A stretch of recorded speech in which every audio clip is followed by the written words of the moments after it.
एक छोटा सा नट या बोल्ट आकार में भले ही छोटा हो, लेकिन यह किसी कंपनी को आईपीओ प्लान करने का कॉन्फिडेंस दे सकता है। जी हां, अग्रवाल बोल्ट लिमिटेड अपना डीआरएचपी फाइल करने की तैयारी में है, लेकिन सवाल यह है, इन्हें इतना कॉन्फिडेंस क्यों है? जब हमने गहराई से विश्लेषण किया तो तस्वीर कुछ और ही निकली। कंपनी का मुख्य फोकस पूरी तरह एक्सपोर्ट ड्रिवन है।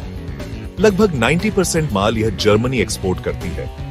मुख्य रूप से रेहर और ड्रेसल हाउस जैसी कंपनियों को सप्लाई होता है, जिनका मुख्य फोकस ऑटोमोबाइल सेक्टर है।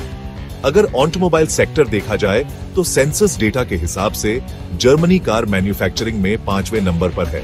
हर साल 2-3 मिलियन यूनिट्स बनाता है।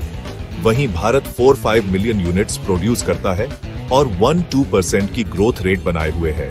सीधी बात, अग्रवाल बोल्ट्स को अपना फोकस भारतीय ऑटोमोबाइल इकोनॉमी पर शिफ्ट करना चाहिए।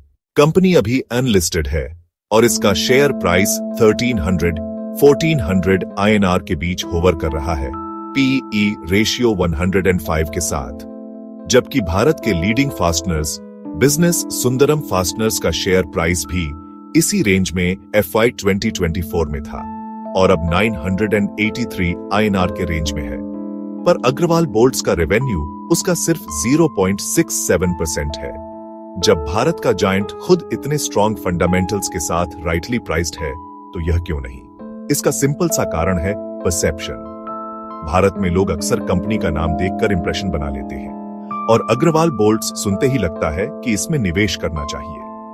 पर हकीकत में यह एक ओवर वैल्यूड स्टॉक खरीदने जैसा है।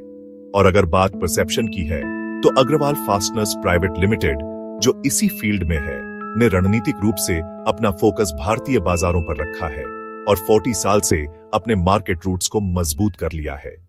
अगर कंपनी यूरोपीय बाजार से हटकर भारतीय बाजार कैप्चर करने पर ध्यान दे तो बात बन सकती है, पर नहीं, ये अभी भी जर्मनी जैसे देश पर डिपेंडेंट है, जिसका ऑटोमोबाइल सेक्टर FY 2021 से अब तक 0% ग्रोथ के साथ चल रहा है। यहां बिजनेस स्केलेबिलिटी का स्कोप कहीं नजर नहीं आता। हमारे हिसाब से यह कंपनी काफी ओवर वैल्यूड है।